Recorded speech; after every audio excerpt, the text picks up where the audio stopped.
کیونکہ امت امام کے پیچھے کھڑے ہونے کو تیار نہیں ہے، لہٰذا ان کے سارے اعمال اللہ تعالیٰ کے نزدیک قابل قبول نہیں ہے. لیکن پھر بھی جو لوگ یہاں ساتھی بیٹھے ہوئے ہیں جو امام کو فالو کر رہے ہیں، محمد قاسم بن عبد الکریم کو امام مہدی سمجھ چکے ہیں، مان چکے ہیں، ان کے لیے ضروری ہے، کیونکہ ابھی اجتماع مجمع نہیں ہوا، اللہ تعالیٰ نے حکومت خلافت حوالے نہیں کی، لہٰذا ابھی اعلان جنگ نہیں ہوگا، لیکن جو بن پڑتا ہے وہ تو ہوگا نا. آپ سے کوئی ایڈ جاتی ہے وہاں پہ وہ بھیجیں، جو آپ سے کوئی بائیکاٹ ہو سکتا ہے پروڈکٹس کا وہ کریں، جو بن پڑتی ہے وہ تو کریں نا. لیکن اپنے آپ کو ان بائیکاٹ کرنے والوں میں شمار نہ کریں جو پبلکلی اللہ اور اس کے رسول کی بات کا انکار کریں، اپنے تئیں بائیکاٹ کریں، وہ کرتے رہیں، اچھی بات ہے، اس کا اثر ہو رہا ہے.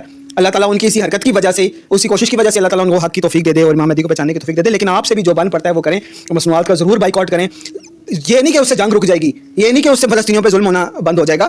کم از کم جیسے ابھی میں نے آپ کو حدیث سنائی کہ جب کوئی ظلم ہوتا دیکھیں لوگ اور اس کو روکنے کے لیے اس کو ہاتھ سے نہ روک دیں، تو قریب ہے کہ اللہ تعالیٰ وہ خاموش رہنے والوں میں بھی کو بھی اللہ تعالیٰ اس عذاب میں اس میں لپیٹ دے. لہٰذا جو بن پڑتا ہے وہ ضرور کریں. اللہ تعالیٰ سے توفیق بھی مانگے اور اللہ تعالیٰ سے ان سب کے لیے ہدایت بھی مانگے.